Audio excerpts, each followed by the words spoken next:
Hey guys, it's Scrappy Stuffy, and I'm here doing just a little bit of late night crafting. And I wanted to share with you guys another quick and easy way to make a card um, using some cardstock, white cardstock, and a stamp pad and some stamps. You don't need colored cardstock, you can use it if you'd like. On this particular card that I made, I did use for the mat a piece of cardstock, and I'll show you where this is from. Here's another one of those Kai pads that I picked up at Tuesday Morning a couple of years ago for $1.29. It's got double-sided, lots of wonderful bright colors. I'm using from this pad for both of these cards. So I used a piece of that for the mat. And then I'm using a David Tutera card base. It's an A2 card. You can use any card base you want. You can make this any size you want. Just for quickness and just to show you guys this, I wanted to just make it simple, and so I used an already made card base, and I did select a sheet from this paper pad for the matte background. The main focus of this card that I'm wanting to share with you is the inner sheet, which is the stamped image that I'm going to show you how to do tonight. It's very simple. There's really little room for error because you kind of make it your own palette. But I wanted to show you how to do this. Someone from Stamping Up showed me this several years ago, and to be honest, I think I've only done it one time since. And I was thinking about different cards that I've made in the past, and why don't I make those kind of cards again? And I got to thinking about this one, and I thought, I don't remember seeing any videos about this on YouTube. There may be, and I just haven't noticed it, but just in case any of you are new making cards, this is a very simple procedure, and it's one of the first that I learned how to do. So you can use any kind of scoreboard. I have two. I have the Martha Stewart, the small one, and then I also have the large one, the 12 by 12. I don't actually use the 12 by 12 often. The only time I use it is if I need to score a paper larger than 8 inches, which is what this one is. So I've cut my card, my little, the image that I'm going to stamp on. I'll tell you what I've used, but to be honest, you guys can make it any size you want. This is 4.5 by 3.5. Honestly, whatever card base you want to use it any way you want. It does not matter the size and width of this card, what I'm going to show you. So what I want you to do, once you've got your card that you're going to stamp on picked out, I want you to take your little piece of paper and go to the number 3 on your score pad. Again, it doesn't matter if you use a large one, if you use a small one. Go to the 3rd inch mark. See how well that's showing here. I don't know. Right, can you see that? That's where I'm going to. I got ink on my fingers. So all you're going to do is take your corner to the 3rd inch mark. Then you're going to just push it up until the other corner lines up wherever it goes. It does not matter where it goes. Just make sure you have the very tip of this corner on the 3rd inch mark. This upper part doesn't matter where it lands as long as you have it smushed all the way to the top. Then you are going to find your 3-inch score mark. It does not matter if it's on the corner. More than likely it will not be.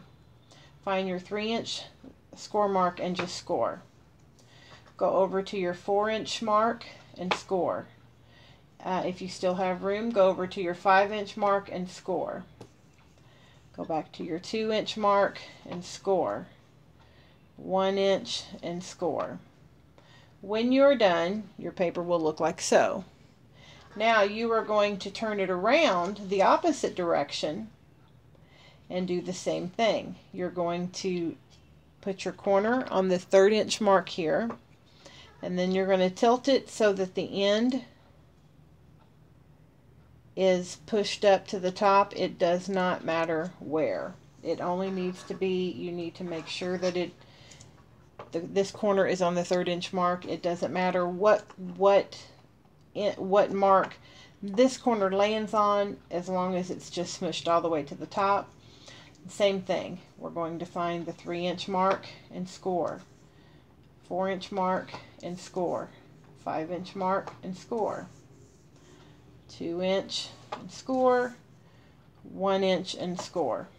When you are done, you will have a pattern akin to this. Now the reason that it doesn't matter what your tip is up here, and you know, it might be helpful for you to very lightly in pencil write A and B, and just remember that A needs to be on the number 3, B can go anywhere, and then when you're going to flip it, you'll do the same thing, A and B. A can go anywhere, or excuse me, A needs to be on the 3. I guess it would be this way. So when you're going to flip, so you're going to do lengthwise and sidewise. So the lengthwise would be A and B, and then the sidewise would be A and B. If that makes sense. Does to me. So you're going to be left with a pattern something like this, a diamond shape. Now don't do anything with that, set it aside. You're going to take another piece of scrap paper. Doesn't matter, it could be something that has been already colored on, it could be just an old scrap of paper. It just needs to be as wide as this sheet. And I'm going to cut this down, so I'm going to make sure that it is as wide, but I don't need it to be huge. And then you don't have to have it as high. You need to have it as long, but you don't have to have it as high. So I'm going to also trim it down like so. And just try to get semi-straight. Doesn't have to be precise. And then, and also when you cut the sides again, you just want to be as close as you can. We're going to do the same thing. We're going to, one corner is going to be on the 3. The other corner is going to tilt up. It doesn't matter where it lands as long as the tilt is up. And we're going to score. 3rd mark, 3rd inch rather, 4 inch, if you have room, 5 inch. Then I always go back and capture the 2 inch and the 1 inch. Then I'm going to tilt my paper. Your paper is going to look like this. I'm going to tilt it and do the same thing. One corner on the 3 inch mark, the other corner, slide it up. It doesn't matter where it lands as long as it's up there. Bring your cut down on the 3 inch, 4 inch, or you're not your cut, excuse me, your score mark, 5 inch, and then I go back and I pick up my 2 inch and your 1 inch. Again, you should have the same kind of design for this paper as you do for this one. This is my scrap paper. Now what you're going to do is you are going to cut your diamonds on one row. Okay? So you're just going to cut across your diamonds on one row. Not going to cut them out, you're just going to cut around so that you're going to, it's looking like you have a bunch of diamonds or a bunch of cones, I guess is a good word to put them, sticking up.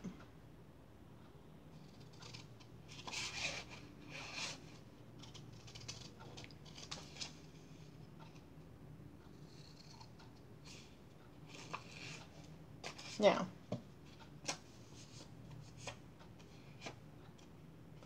this is a mask of sorts, basically, is what this is. And it didn't have to be precise because this is just going to be our mask. Set that aside. And then now what I'm going to do, I'm going to choose a color. You can choose any color that you want. I have picked out another David Tutera card base, sparkly. And I have picked out a pretty piece of pattern paper from the Kai paper pad. And I am going to use my picked raspberry distress ink. Now you can use dye ink for this, you can use pigment ink. Just keep in mind that your pigment ink will take longer to dry. I'm going to use picked raspberry. I always want to say pickled. Starting from using your for real paper, let's call it, and this is your mask. You're going to line your diamond spaces up. These, if you look at it, this looks off. Whoops, sorry, that looks off. It doesn't look symmetrical. But it should fit right in there, like so. I'm going to line that up. And if you need to line them up separately, it's fine. If they don't go all the way across, you can line them up as you need to. The point is, what we're going to do is we're going to match a cone with a cone, or a diamond empty space with a diamond space. Take your picked raspberry, and in each corner with our mask, we're going to just fleck, almost like just a burst of flame or fire, or same thing over in this one. I'm just going to fleck it. Get in each corner here. Now, I have some up here, so I'm going to go up and catch these as well.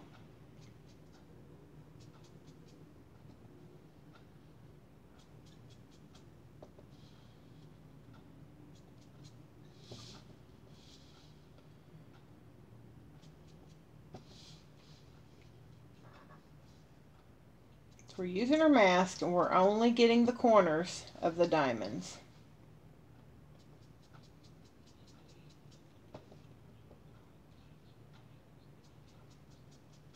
If you find that your spaces are a little off, if you find that your V's are not quite symmetrical, you know, you can fix it, you can leave it. This is your card, and I always tell people, I don't teach classes, but I have showed several people how to make different cards, and the one thing I tell them is, it's your baby, it's your card. You do what you want. There is no right or wrong. This is your creation, and your creation should be your creation. It should not be, you know, it doesn't, let me put it this way, it doesn't have to be copied off of someone else. Now, I scrap lift. There, you know, I have things that I do love to look at Pinterest, and I love to look at some of the card magazines and go, oh, I want to make that. I do that. But do I feel like I've cheated, or do I feel like mine isn't as good if I don't follow? No, of course not. Nope, nope, nope, nope, nope, nope. This is going to be the hard one, is to catch this little corner end right here. Now, also, let me see if I can catch a little bit of that. Now that I've done that, I'm actually going to go around all my edges and just kind of give them a little inked edges with the same. You don't have to do this. This is just adds a little bit of, you know, Now, the only other thing I'm going to do with the picked raspberry, I have picked out a stamp that I want to use, a couple of stamps. If I can find the other one that I laid down. Here we go. This one, I think, is an old Studio G stamp. I have had this stamp. This was one of the first stamps that I ever got. One of my little dollar stamps. I'm going to ink it up with the picked raspberry. And Distress ink is notorious for not wanting to cling to your stamp. If you can see how that's kind of beading up. I do season mine with sandpaper or sand, little sand scrubber. But also when Distress ink, I don't mind it to do that with Distress ink because it has kind of a different property anyways. Now you can decide whether you want your little flecks to go up or down. I think mine are going to go, going down, going up. And I am going to lay my flower down, or my little branch, or I guess it's a flower. And then I'm going to take the same picked raspberry, and this is an old Stampin' Up! Stamp from 1997. I am so not on camera. And I've had this for quite a while. It's one of my favorite stamp sets. I'm going to stamp that here, just kind of yay so, not. And then to finish it off, I am going to just put a few of the little rhinestones, matching the color, not any particular.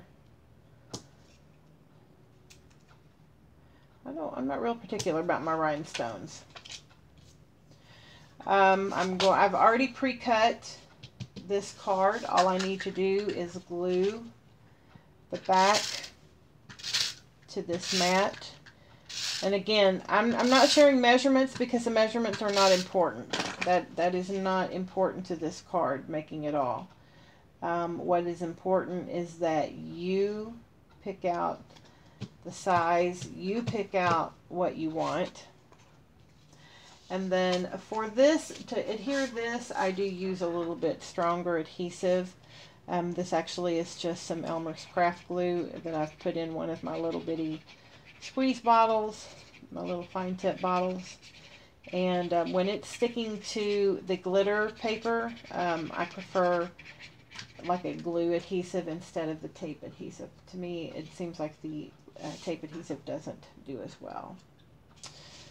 Make sure I've got the right size. This will go like so. And once again, in a matter of minutes, using just some paper and some white cardstock and just kind of a neat little technique, I have made another card. There isn't anything too pretentious or too fancy, but these are cute cards. It's a cute way to use up those inks. It's a cute way to display the pretty inks that we have. You know, they're making such beautiful colors, and as long as you can find some coordinating paper, you can use some of the cards I've made with this technique before actually just had a white card base, and then the mat matched the color of the ink, which just kind of brought that out a little bit. So anyways, just something really cute, really quickly to show you. Like I said, it doesn't have to be precise, it doesn't have to be perfect, but the idea is to make yourself, make yourself a diamond scored paper. Now I'm going to give you a hint. If you have a Stampin' Up! Scoreboard that has the diagonal lines that you can score, that makes this project much easier. I don't have one of those, so I figured out a way to do it without that, and it is just by lining my sheet up to the number 3 on the scoreboard, and then wherever, let me, I guess you do it this way, put your corner on the number 3, you can see that, and then wherever it falls up here, it doesn't matter. And then I just start scoring. I start in the middle, scoring down 3, and then I go 1 inch over, 1 inch over. And then I flip it the other way. So one of them is going lengthwise, the other is going widthwise. And I do it again. So I hope this has been helpful. If you have any questions, you know, just leave me a comment below. And just wanted to show you guys another fun, easy technique to make a card. Thanks for watching, guys. Blessings.